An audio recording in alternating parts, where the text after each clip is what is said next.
коронавирус COVID-19 пандемия дар қатори дигар кишварҳои ҷаҳон ин беморӣ ҷомеаи Тоҷикистонро аз воқеият дур кардан натавонист. ноҳияи Восе яке аз калонтарин ноҳияи вилояти Хатлон ана ҳамин тавр ин рӯзҳоро сокинонаш паси сар менамоянд. дар ин вазъият одамон мехоҳанд оиди ҳақиқати ҳол маълумоти бештар дошта бошанд. оиди ин беморӣ овоза ва ҳақиқат ин гузориш бахшида шудааст. инҷо диспансери зидди бемории сил дар ноҳияи Восе мебошад. тибқи иттилои кормандон дар моҳи апрел муроҷиаткунандагон шумораашон афзода рӯз то рӯз зиёд шуда истодаанд. аз ташхиси духтур мегузаранд. Сафарали Мирзоев сардухтури марказ аст.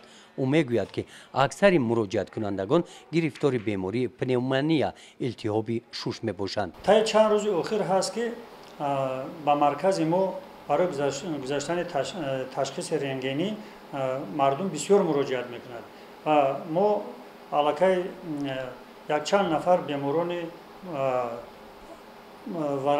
илтиҳоби шушро муайян кардем ва барои муайян кардани ташхиси асосӣ мо ҳамаи онҳоро ба назди духтури сироятшинос равон кардем. ин назар ба солҳои пеш чӣ хеле? дар ҳақиқат дар ҳамин давра ин нисбат ба солҳои пешина зиёдтар аст муроҷиаткунӣ, лекин дар ҳамин даврае ки мо чанд беморро ки равон кардем аллакай дар онҳо беҳбудӣ баъди гузарондани тавобатҳо беҳбудӣ аллакай пайдо шудааст. Оилавӣ муроҷиат мекунад? Оилавиам дар баъзе оилаҳо 2 нафар 3 нафарам рости гап муроҷиат карда омадагиам. бо роҳхати ин марказ беморон ба шуъбаи бемориҳои сироятӣ беморхонаи ноҳиявӣ фиристонида мешаванд. инҷо даромадан қатъиян манъ карда шудааст. дар байни мардум мақсад гапҳои овозаҳои бардуруғ бисёр аст.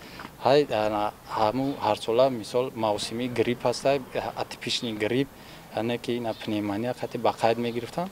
аз сабабе ки вирусҳози дар байни мисол дунёро ба ҷунбиш даровардагия ҳамира ҳаррӯза таҳти назорат гирифта истодан. ҳам бемории пневмонияра, сироят шадид роҳи нафаса, бронхит, дигаша ҳамаша тавобат карда баромада истоданд. мошинаи ёрии таъҷилӣ назди шуъба бо ташхиси илтиҳоби шуш беморони вазнинро 15 километр дур аз маркази ноҳия ба беморхонаи дигар воқеъ дар деҳаи Оғҷар ҷамоати деҳоти ба номи Миралӣ Маҳмадалиев расонида он ҷо бистарӣ менамоянд. барои ҳолати омодабошида мо беморхонаи рақами 5 ҷамоати ина Миралӣ вазифа тайёр кардагем. агар мақсад дар ҳолати чӣ бошад мо метавонем ҳамин беморҳои изолясия карда ба беморхона. чанд касе равон кардагин инҷа? ҳозир бистарӣ кардаги нестем, то бистарӣ нашудааст. хайр то ҳозира корҳои фаҳмондадӣ рафта истодад дар байни омма, дар байни коргарон ҳаррӯза пешгирӣ бо маҳлулҳои антисептикӣ, маҳлулҳои хлор пешгирӣ карда истод. духтури шуъба мегӯяд ки бо ҳамин ташхис инҷо якчанд нафар беморон шифо ёфтанд. айни замон 2 нафари дигар бистарӣ мебошанд. кӯдакон ҳам ҳастанд. ҳозир дар беморхонаи марказӣ дар шуъбаи сироятӣ мо 4 та беморони калонсол бистарӣ кардем бо пневмония, яъне ки илтиҳоби шушоқатӣ таҳти назорат ҳастанд, ҳолатшон хуб ҳастанд, ҳаррӯза тавобат ва назорат рафта истодааст. дар шуъбаи кӯдакона ҳам дорем 1-2 кӯдакаки дигар зери назорат ҳастанд, ино ҳам таҳти назорат ҳамаш тавобатҳоро аз рӯи протоколу чизе ҳаста гирифта истоданд.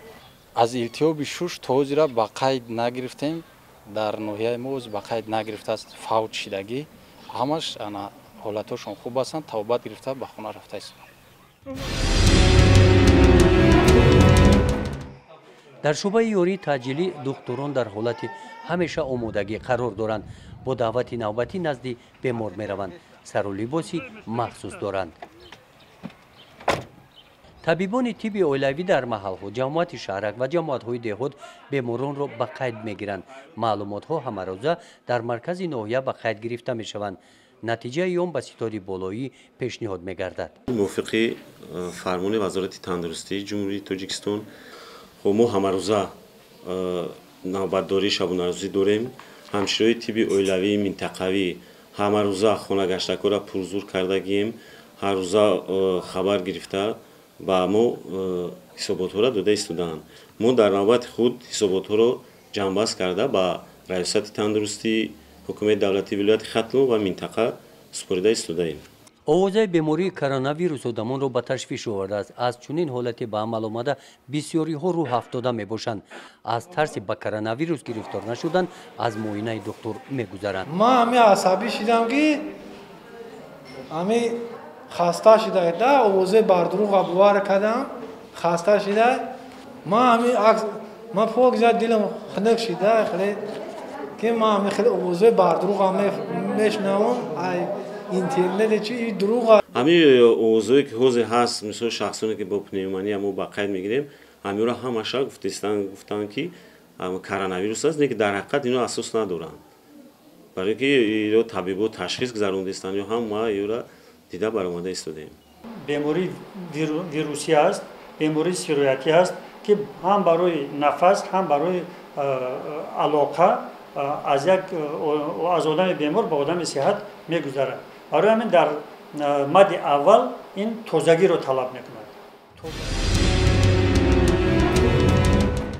нисбати бемории коронавирус байни сокинон ҳар гуна овозаҳо шунидан мумкин аст.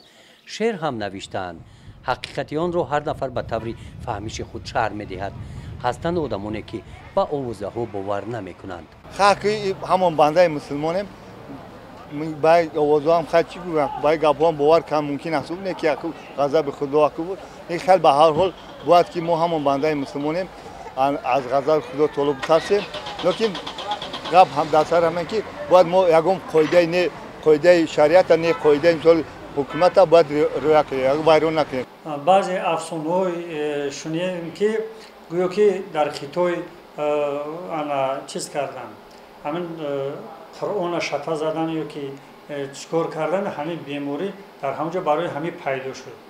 хуб рости гап ин ба ҳақиқат рост намеояд барои ки вирус ҳаст аз куҷое ки пайдо шуда бошад фарз кардем дар натиҷаи беаҳамиятии инсон пайдо шудааст. дар назар аввал нагирифтанд вақте ки беморӣ бисёр шуд баъд санҷиш карда баромаданд ки фарз кардем ки ҳамин беморӣ сироятӣ аст ва аз як одам ба одами дигар ба воситаи хӯрок ба воситаи салом кардан ба воситаи буса кардан ба воситаи фарз кардем ҳангоми адса задан аз одами бемор ба одами сиҳат мегузарад. бо умеди ояндаи нек ва раҳоӣ аз коронавирус бо овозаи коронавирус ҳамин тавр ҳаёт идома дорад.